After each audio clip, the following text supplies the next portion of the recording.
I want to thank you very much for coming this evening. I'm always happy to see friends of the university who come to enjoy the place. I love it too, in spite of its few faults. But I would be lacking in candor if I did not also express my great delight in seeing so many members of the university here. It's rather wonderful to see people who lecture to and are lectured at coming out to hear another one of those darn things. Greater love hath no man than this, that he set aside an hour to hear a friend. Forgive me, as my old friends have had to do many times in the past, for beginning on a personal note. As a matter of fact, the personal note will, I fear, be the main subject of this evening's concert. And probably the note will become extremely shrill and perhaps embarrassing as time goes by. Yet I believe in personality in history and personality on a lecture platform. I believe in this because I like to think, as perhaps some of you do, that I lead a kind of cosmic life. I am indeed fond, as my students will tell you, of universalizing from my life, and indeed that of my family, some of the members of which lead a perhaps more important, if less cosmic, life than I do. You see, my being here, speaking on leisure, involves an irony of which English departments everywhere and all other irony-oriented departments will surely take notice. Here I am talking about leisure, and my cousin, Willard Wirtz, sits in Washington as Secretary of Labor. Leisure and labor, you see, in the same family. I mention this, ladies and gentlemen, not to brag, though, of course, we are all very fond and happy about Bill's elevation. Neither would I like to suggest that I offer a pipeline to or from Washington. Bill and I do not communicate frequently, and when we do, it is not anything that would interest you very much. But I bring up the irony because I want you to see how very much my family is involved with this question of labor and leisure. It is a family matter. It is, of course, a common family matter. My cousin is faced with the problem of unplanned leisure. He is trying, as you know, to cope with man's increasing alienation from his work. That is, the problem not simply of a large number of old people who are unemployed. Actually, of course, they can go on to Social Security or to an eternal square dance out at that rather incredible place that I visited the other day called Leisure World.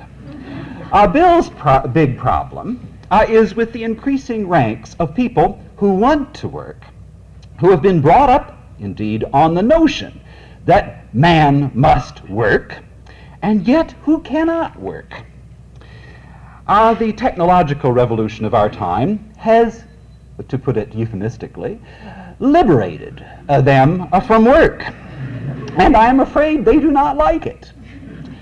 I heard my cousin the other day on television, always a big thrill, said that it was his duty in the government, it was his responsibility to see that some sort of job training was given to these people who were facing technological unemployment.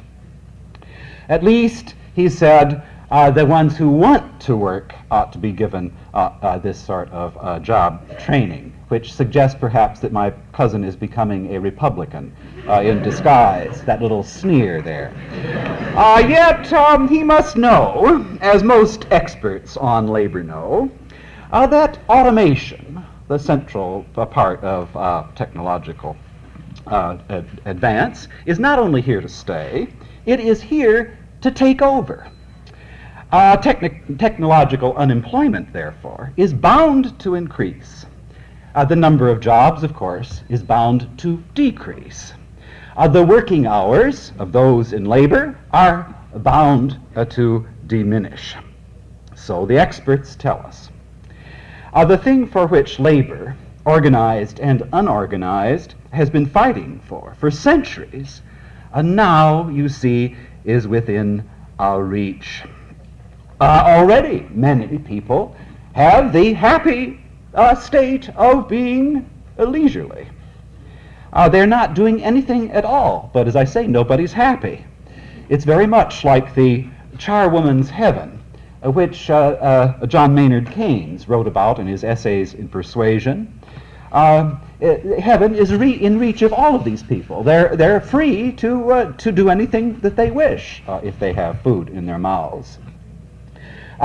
Keynes quotes the lines on the epitaph of the charwoman, as perhaps they are familiar to some of you.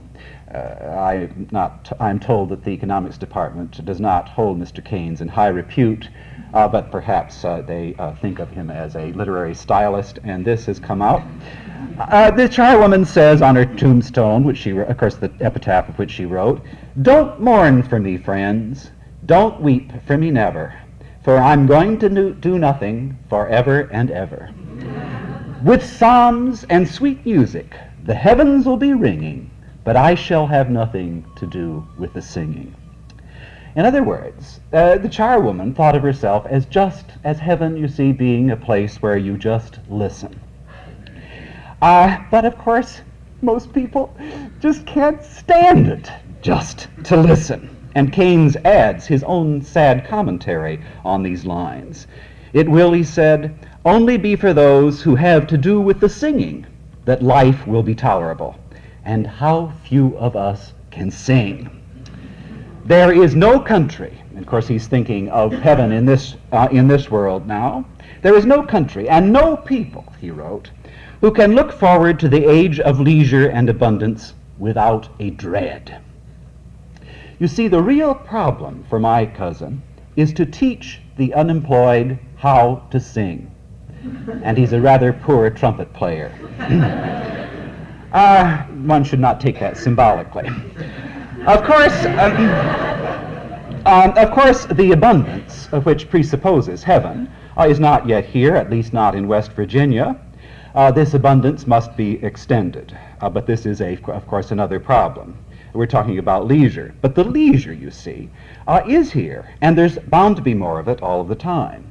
I have a kind of fixation on secretaries of labor these days, and I noticed at a retired one who was visiting the campus at the present time, apparently, and of course one does not always want to believe the newspapers, apparently told the newspaper reporters that she is against a 35-hour week. She said that she would be bored with all of that time off. You can't watch television all the time, Miss Perkins said. She's quite an honest woman, you see. She expresses a great, really horrible truth. That is that leisure will, unless the human personality is reformed, drive us all crazy. The point of life, that is, the point of life for most of us, work, where we find our meaning, simply goes out of our lives. And we are left in T.S. Eliot's aimless wasteland. Yet, Miss Perkins' 35-hour week, which she does not like, is of course conservative. It's coming, or else there'll be more unemployment, and of course there will be more unemployment. Note, of course, all along, that I am exaggerating. I believe that is a lecturer's prerogative, as some of you know. The leisure mass, in Mr. Berwick's fine phrase, may not, you see, exist in our lifetimes. So, there's nothing for us to worry about. Indeed, we may be relieved of our worries about leisure. We may be relieved of them for eternity, if the death wish, which is embodied in the arms race, is fulfilled. But that is another problem, which cannot be discussed in this forum. The point of this academic discussion is to assume that no disaster is going to swoop down and wipe out our leisure world. As I say, it is an assumption almost totally based on faith. There's only the slightest evidence that anybody, including Americans, have learned from history to beat their swords into plowshares. Nevertheless, it is a kind of given of this series that the Last Judgment is still quite a distance off. Assuming that we have 100 years of general peace with only minor wars, it is well within possibility that a great many people will work a 3-hour day. Keynes says, 3 hours a day is quite enough to satisfy the old Adam in us. You see, he is a literary stylist. A 3-hour day and a 15-hour week will, of course, be attained gradually and extremely unevenly. Many people will continue, even though they don't have to, will continue to work their heads off, and they will continue to spend their weekends feeling guilty about not working, as I am told a great many people do in this day. Indeed, I should point out that the suicide rate on the weekends is greater than during weekdays. There is always bound, as I say, to be some insanity in this family of ours. It'll be, of course, a long time, I suspect, before the people in the underdeveloped countries, as they are called, reach that state of nirvana, which they think of as leisure. Furthermore, some species, such as professors, I think are bound to the plow, if not for eternity, at least for quite a while longer than 100 years. Yet, of course, it may gradually occur to our society, including the professors, that fewer and better books are needed, and some students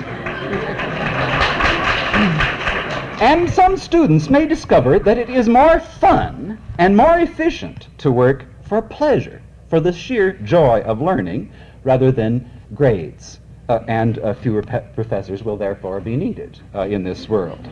All of this, as I say, seems remote, but it is not unthinkable, especially with television. It's conceivable that a majority of the people of the United States, the Western world, will work a 3-hour day. And some, of course, will not be working at all. We must simply face the fact of growing technological unemployment. But what will they do with their time? We have already seen that they cannot rest without going crazy. What will they do? With great deference to Dr. Beeston, I must say that I do not believe that very many people will be satisfied to spend their free time entirely with the young. I am not myself convinced, indeed, that what the young need is more parental or even avuncular attention. Many people would, I feel sure, many children would be better with less attention from their parents. As the old maxim puts it, have them, love them, and leave them alone. I think this is pretty good. Of course, I am a bachelor, and I do not understand this. My own bachelor's point of view is that the chief problem with juvenile delinquents, and I'm talking a big subject tonight, the whole problem about juvenile delinquency, rich or poor juvenile delinquents, is that they are simply bored stiff with life. But this, if my argument is so far credible, is bound to be an increasing malady of a great many people. It's bound to become increasingly common in this civilization. It's very likely that the potential parental pal will not be much help unless he also can find life exciting. He doesn't like rest. What kind of a parental pal will he be if he's just as juvenile as the juveniles? The very obvious answer to the question, what do we do if we can't work and can't rest without going crazy? What do? We play. It's as simple as that. of course, it is not so simple, we will say, but stray, I hope you will, with me into my fantasy world for these next few minutes. I hope that by the end you will not think this is such a crazy idea. A cultural renaissance is not only appealing to the imagination, but it is vitally necessary, I believe, to the survival of sanity in this earth. Yet, such a cultural renaissance requires a shift, I think, in the fundamental psychic state of mankind. As you will see, I am not very optimistic about the chances of mankind to allow a cultural renaissance to emerge. The point is clearly stated in a book which I recommend to your perusal.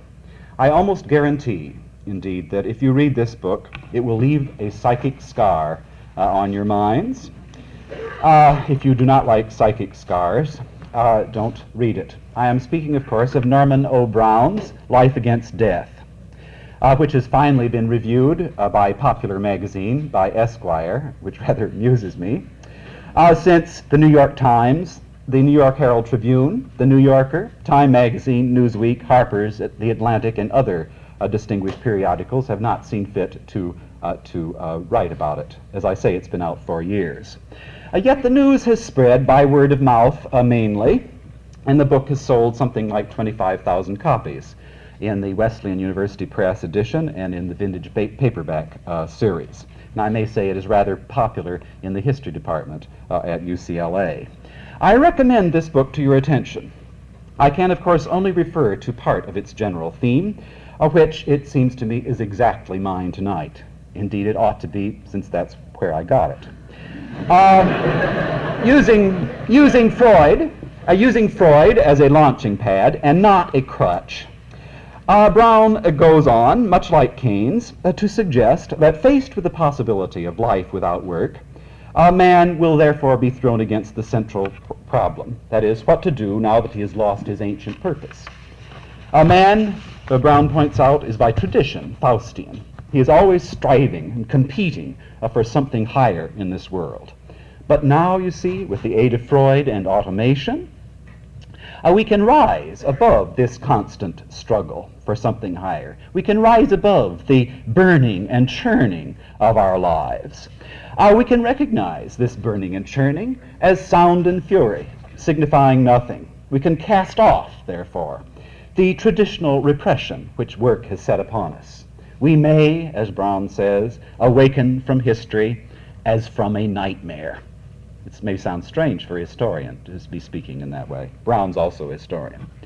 Once a man has done this, the grip of the dead hand of the past, he says, the grip of the dead hand of the past on life in the present would be loosened, and man would be ready to live instead of making history, to enjoy instead of paying back old scores and debts, and to enter the state of being, which was the goal of his becoming. That is, give up work, pursue pleasure, play, he says, as we once did in our childhood.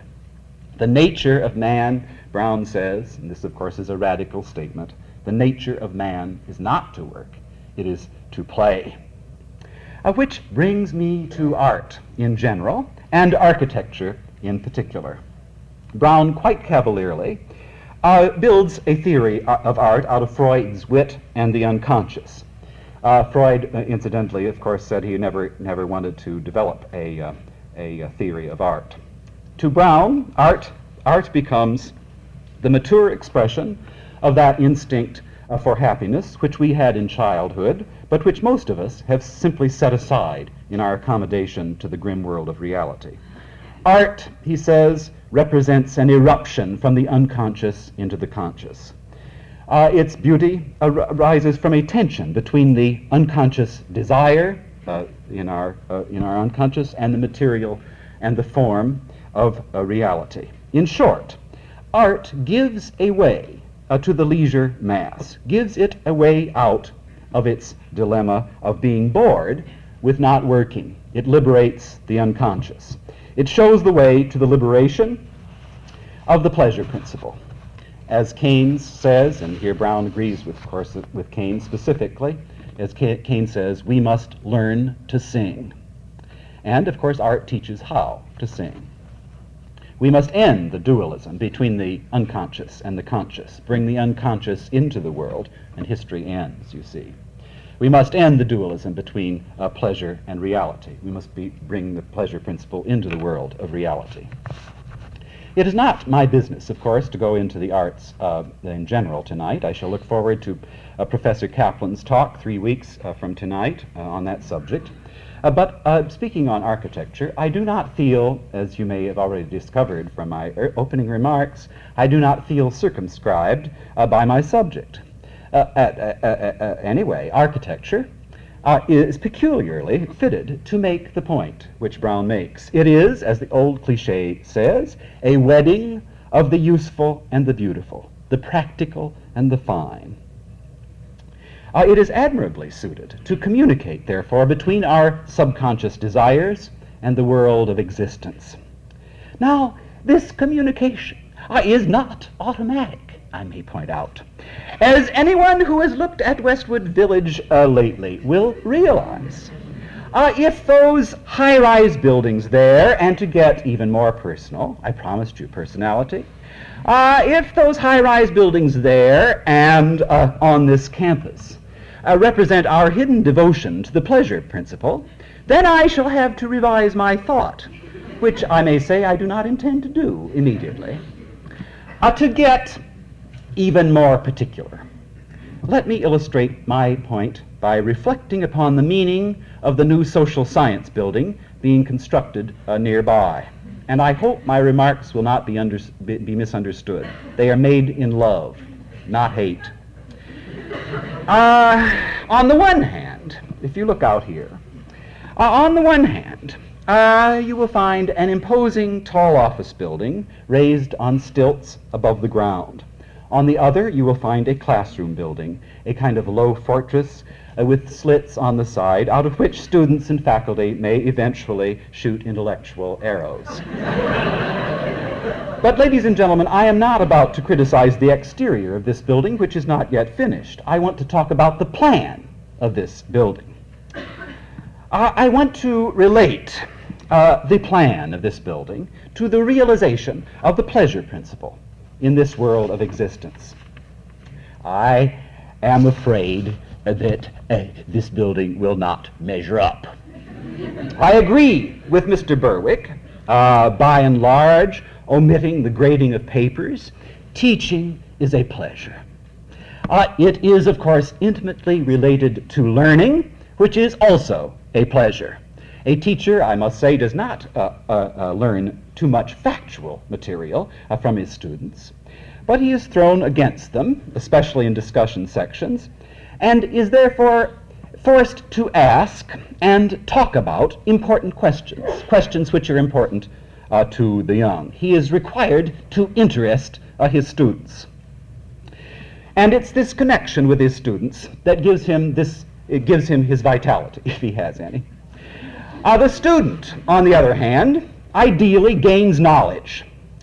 And then, after class, in what to me is the holiest of all moments, the student can ideally come up and talk to the professor. He can talk things over.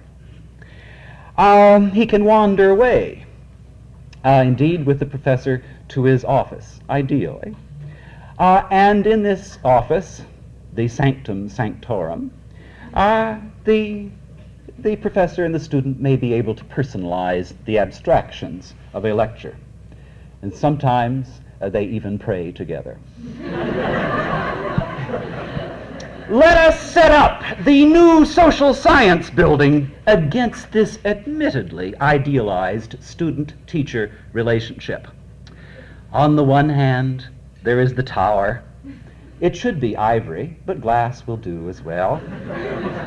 This is the professor's hideaway, separated significantly, symbolically even, by space, below as well as to the side, from the ground, and of course from the classroom building.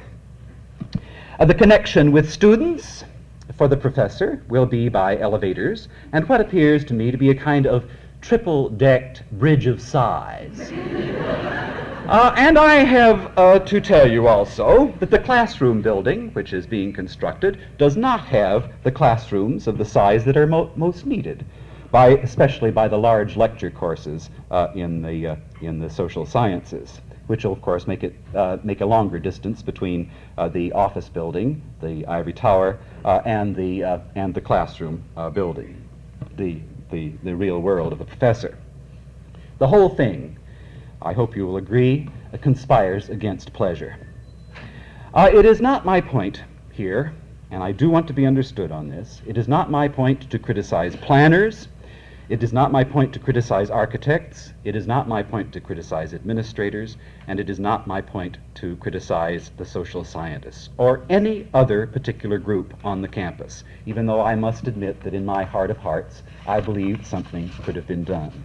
But these people thought of themselves in the vice of economy, which you put on them.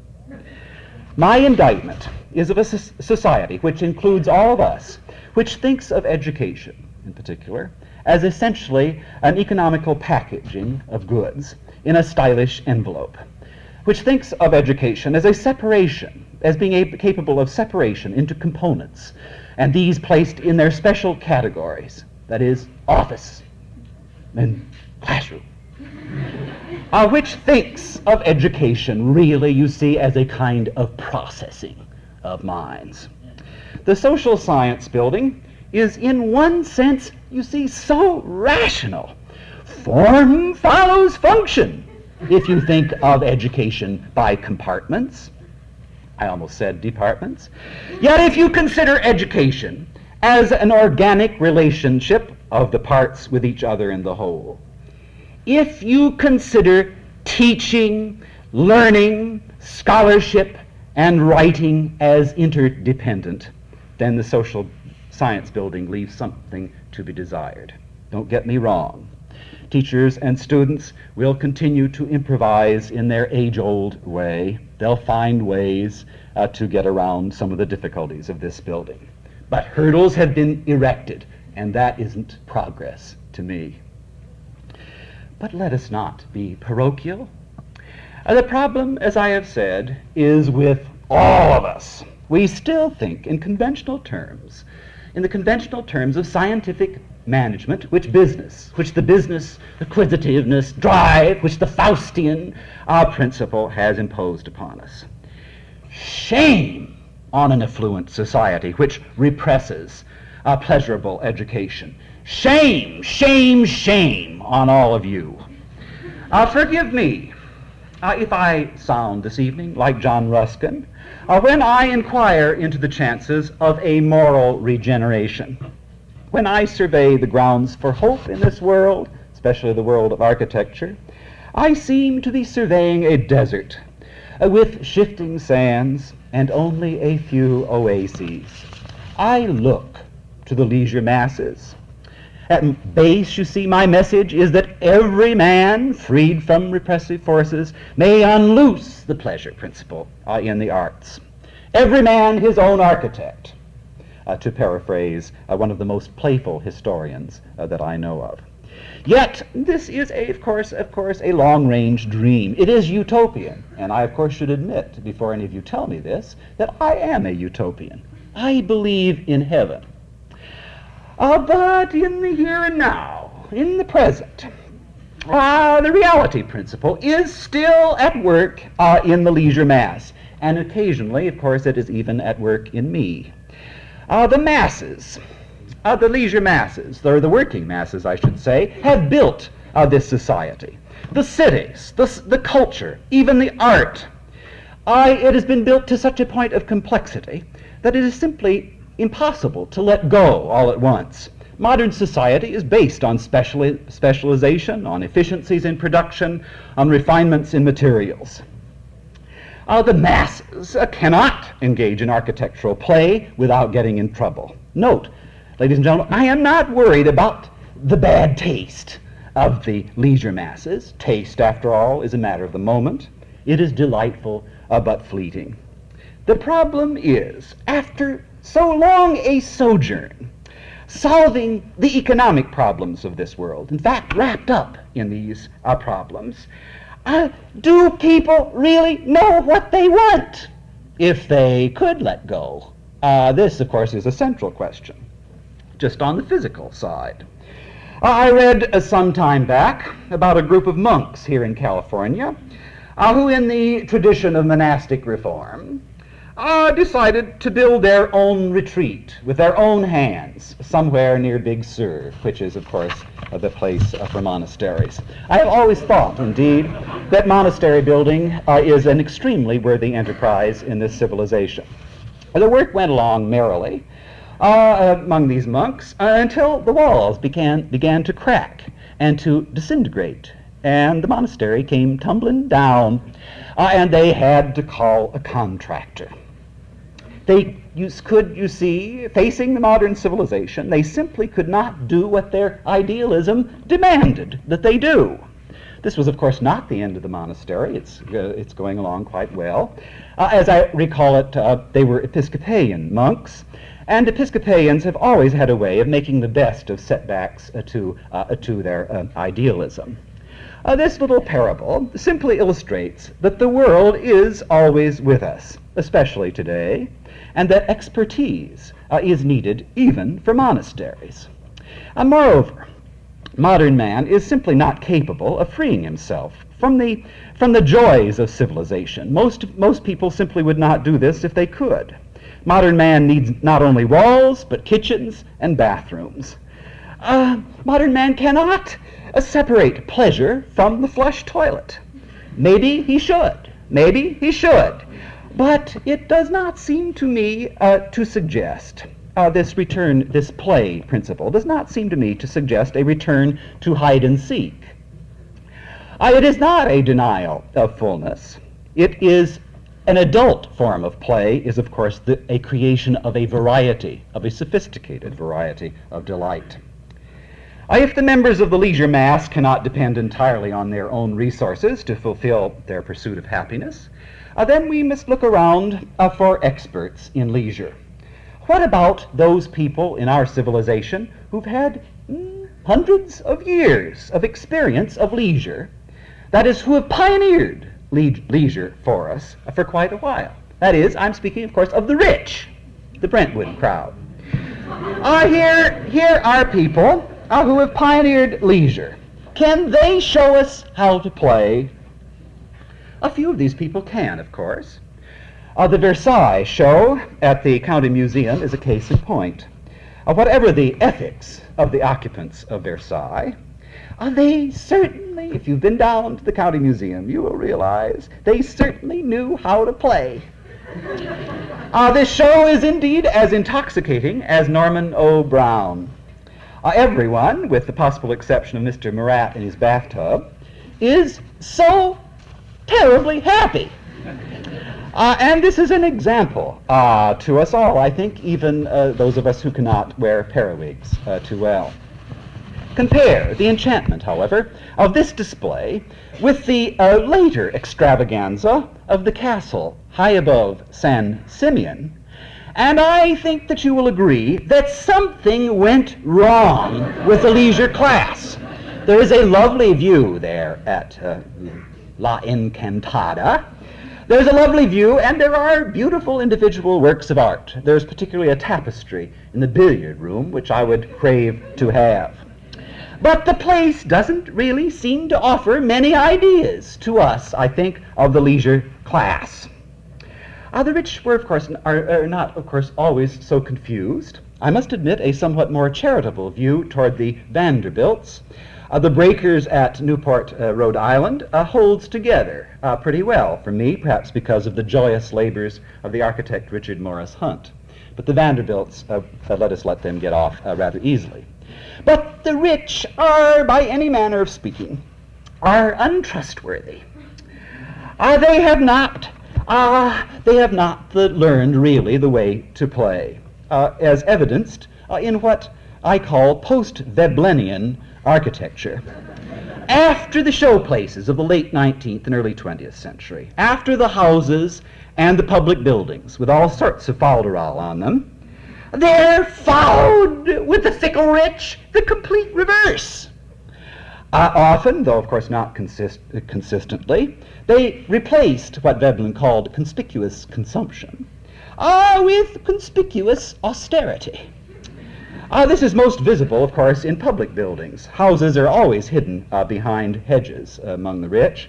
But public buildings from 1929 on began, as you know, to lose their ornament. They first became, in a joyous movement of which Pepperdine College is an example, became streamlined. The Pan Pacific Auditorium is another example, by Welton Beckett, incidentally.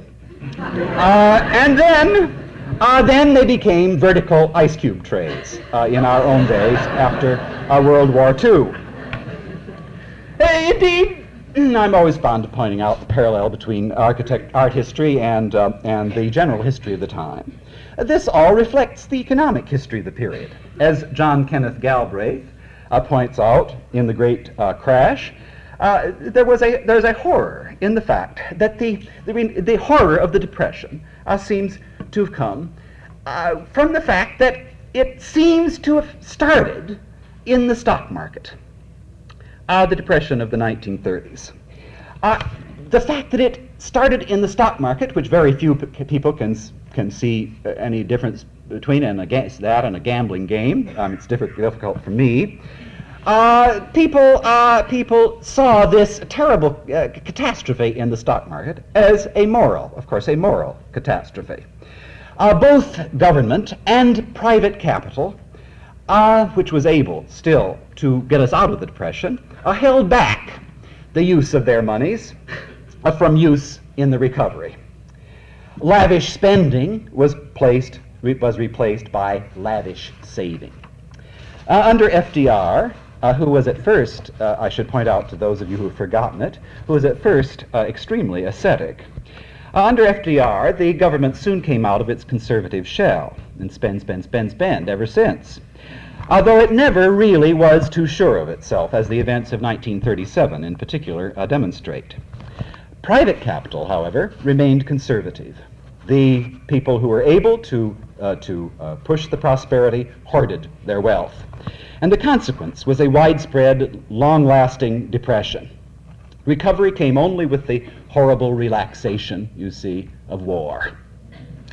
I myself do not believe that the business psychology has ever recovered its confidence.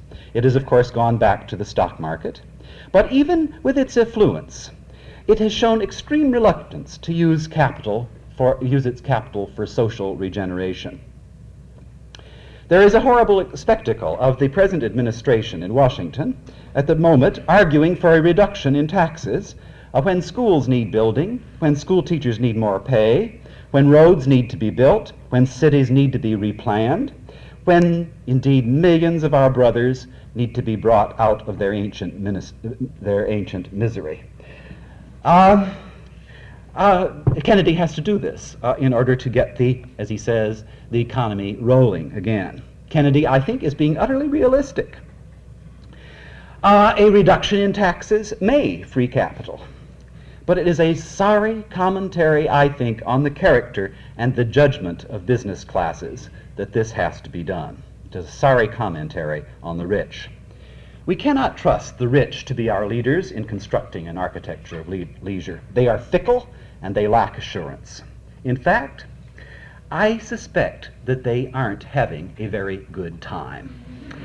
What about architects? I am leaving out builders. The intellectual bankruptcy of the builders is so obvious that it's not even worth commenting on. But what about architects? Can they be trusted? Can they teach us how to play?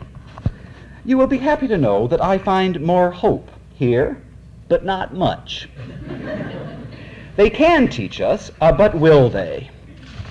The shoddiness of most of present-day architecture does not inspire us, I think, to ring bells for architects. Certainly, the architects bear a great burden of responsibility for the stupidity of the great mass of building in Los Angeles and elsewhere. Yet, in my occasional charitable moments, and Cotton Mather did have charitable moments, I sometimes wonder whether the shoddiness of our architecture, whether the uncertain use of materials, whether even the hot dog stands in the shape of hot dogs, the donut stands in the shape of donuts, and record companies in the shape of a stack of records, I sometimes wonder if this is not really a rather awkward attempt at play. That is charitable. Maybe this is a participation in fun and games, which the really talented architects of our times have not dared, at least until recently, to play. From World War II up to about 5 years ago, the most influential architect in America was Ludwig Mies van der Rohe, and he is still quite a figure in architecture. He is far from a shoddy builder. He builds with such extreme precision that you can hardly breathe in the presence of his buildings. Notice, I am an artiste. They are perfect. They're as close to perfection as I think we can get, with the possible exception of the Parthenon. Perhaps it would seem ungrateful in me to damn such excellence when it is so remarkable in our culture to find such love of precision, to find such love of elegance and perfection. But to me, and I know there are many of you who will disagree, many people who I love, but it to me suggests repression, especially when it's accompanied by Mies's famous aphorism, "Less is more." This is a direct quote from Mies and is an extremely popular term. I think it is clear what he means. Pare away, you see, to essentials. Pare away to the native, to the essential clarity of architecture. But less is less any way you look at it, to me. This is not the pleasure principle at work. His buildings are so clearly anti-romantic. They are indeed so serious that they make me suspicious that they are really counterparts of the businessman's lavish saving. Perhaps they are only another form of exhibitionism. Perhaps this is true of the businessman, too. They are the other extreme, you see, from the sort of thing that was done before 1929. I want signs of architects who are not bound by conventions of an outmoded worldview.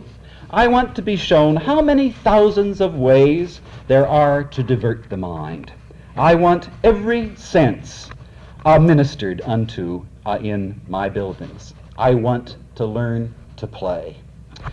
Again, it would be a shame to end with Mies van der Rohe. That isn't quite the way things are today. There is the French-Swiss architect Le Corbusier, who once showed his deference to what I call the aesthetic of scarcity by saying that a house was a machine for living in. You see, a house has the precision of a machine. But he was quickly, I am happy to tell you, extremely sorry that he had said this. Actually, he never, as far as I know, built a machine for living in. He was really quite a cut-up, even in his most geometrical extravaganzas.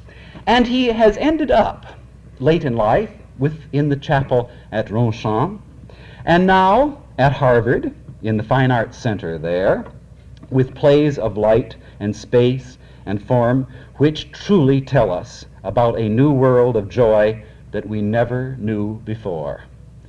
Praise God for Harvard. There are lesser architects who are beginning to play. Architects such as Philip Johnson, Minoru Yamasaki, Edward Stone. These people are coating their steel cages with an extremely delicate tracery. I recommend to your perusal the Perpetual Savings Bank at the corner of Wilshire Boulevard and McCarty in Beverly Hills. Stone treats the steel structure, which is underneath, like a birthday cake. He frosts it with an icing of arches. Perhaps those of you who criticize it will suggest that its loveliness is as evanescent as a birthday cake. But it is lovely while it lasts. The most influential architect of the present day is Louie Cohn, the apostle of what has been termed the New Brutalism. Cohn, however, is another player, a large player of games, who extends the range of sensibility. In the Richards Medical Center at the University of Pennsylvania, Cohn has melded the kind of the dramatic skyscape of San Gimignano with the massive shadow of the temples at Karnak. He is now building the Salk Research Center at La Jolla. This is still a building. I have not seen it yet except in pictures, and I would suggest to you that this is worth a look. But of course, the greatest player architect of our time is dead. Frank Lloyd Wright started out very right, according to my ideas. He started out with rich clients. This is very important. He told this little man, 5 feet 6.5 inches tall, he told these rich people how to live. And you know, most of them liked it. They took it from him and they liked it. There was, as you may remember, a couple of months ago, a particularly touching tribute by the Hannahs up at Stanford to Frank Lloyd Wright in House Beautiful magazine. Wright designed their house back in the late 1930s. He showed them how to live and enjoy life, how to have pleasure when their children were at home. And then he made up another design for remodeling the house and extending it, note, not contracting it, when the kids got out of the house. He gave them, in both of his ideas, he gave them a new view of the world. And I am almost quoting directly from them. He was authoritarian. They gave him freedom, he took it, and he made them happy. This is what architects can do. A more exaggerated example of this in Frank Lloyd Wright is, of course, the Guggenheim Museum. The whole affair is utterly fantastic. It is incredible, when you think of it, how that building ever got built. It almost didn't, of course, but it did. It's there.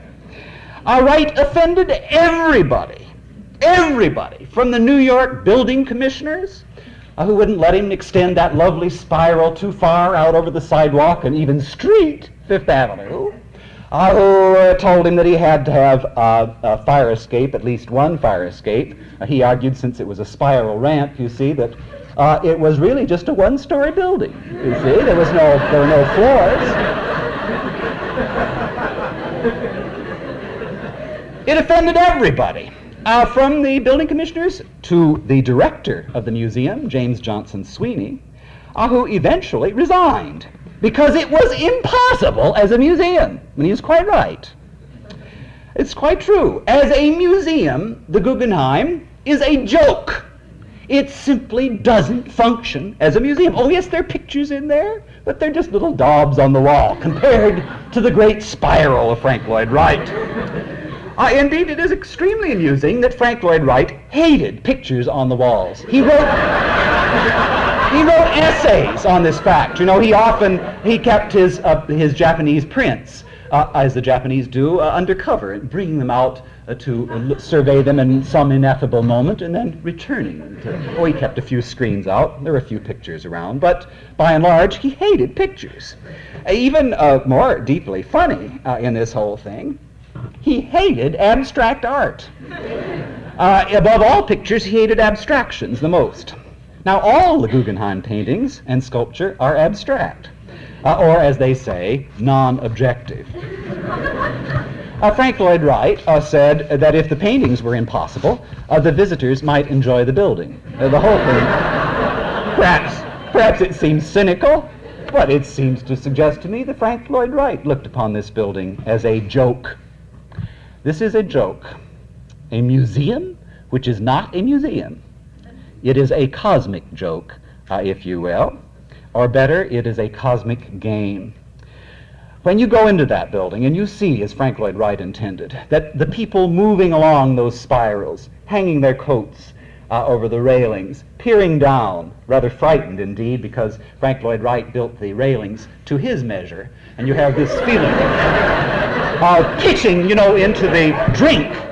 Of course, the spiral, the fact that there's a center opening makes it impossible for you to get that aesthetic distance, which we are told is necessary to view pictures, as you can see them up close, and you can see them from way around on the other side of the spiral.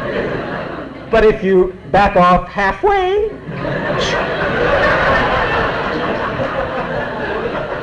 but these people moving along the spirals, these people, are ornaments compressed in the mind of Frank Lloyd Wright, that great spiral which he built. And if you go there, I submit that at least most of you will love this fact, this experience. At least it is a new experience. If you don't love it, you at least should respect it.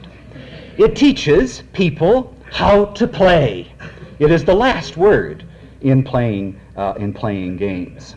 Wright did this because he was irresponsible. He was irresponsible. The whole Guggenheim Museum defeats the reality principle.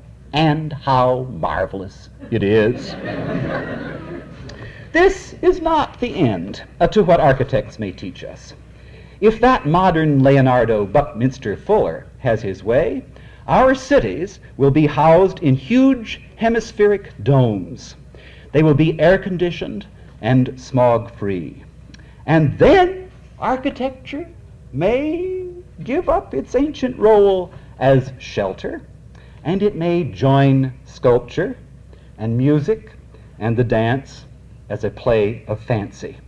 Then, perhaps, Sam of Watts will have even more to say to us than Frank Lloyd Wright. It is, of course, ladies and gentlemen, a long way off. But shouldn't we prepare for it? Let us dance.